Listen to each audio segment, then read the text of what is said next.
আপনারা যারা মায়াপুরে গেছেন তারা জানেন যে মায়াপুরের ভোগ কতটা অমৃত, তারই একটা রেসিপি আজকে আমি আপনাদের সাথে শেয়ার করব, পনিরের কালিয়া। আশা করছি আপনাদের রেসিপিটা ভালো লাগবে। ভালো লাগলে লাইক করবেন, শেয়ার করবেন আর সাবস্ক্রাইব করে আমার পাশে থাকবেন। একটা মিক্সির জারে নিয়ে নিলাম 2 চামচ পোস্ত, 1 চামচ চারমগজ আর নিয়ে নিলাম ছোটো চামচের 1 চামচ গোটা জিরে। সবগুলো আগে শুকনো অবস্থায় গুঁড়ো করে নিলাম। এরপরে দিয়ে দিলাম 1/2 ইঞ্চি মতন আদা আর 2টো কাঁচা লঙ্কা আর সামান্য জল দিয়ে একটা ঘন পেস্ট বানিয়ে নিলাম। এদিকে কড়াতে আমি সাদা তেল নিয়ে নিয়েছি। নুন হলুদ মাখানো পনিরগুলো এখন ভেজে নেব। আমার চ্যানেলের রেসিপিগুলো আপনাদের কেমন লাগছে আমাকে অবশ্যই একটা কমেন্ট করে জানাবেন।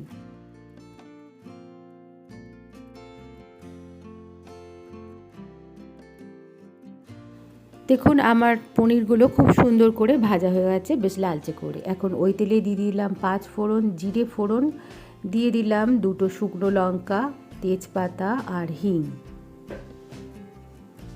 ফোড়নটা যখন খুব সুন্দরভাবে গরম হয়ে যাবে তখন এর মধ্যে আমি দিয়ে দিলাম কেটে রাখা ক্যাপসিকাম। একটা আমি ক্যাপসিকাম নিয়েছি, সেই ক্যাপসিকামটা আমি ছোটো ছোটো করে টুকরো করে এর মধ্যে দিয়ে দিলাম।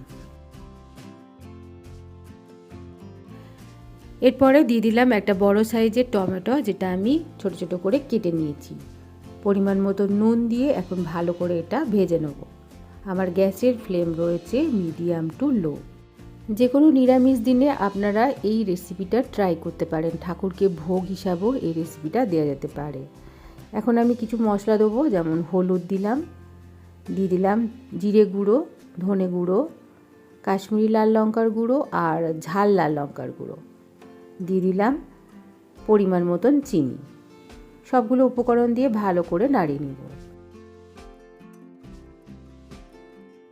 মশলাটা আমার খুব সুন্দর করে কষানো হয়ে গেছে। এখন দিয়ে দিলাম আগে থেকে বানিয়ে রাখা পেস্টটা।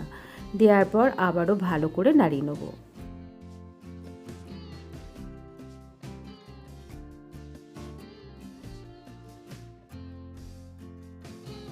দেখুন মশলা থেকে আমার তেল ছেড়ে দিয়েছে। এখন মিক্সির জারটা ধুয়ে কিছুটা জল আমি এর মধ্যে দিয়ে দিলাম। এই রেসিপিটা একদম গা মাখা মাখা হবে, তাই বেশি জল না দিলেই ভালো।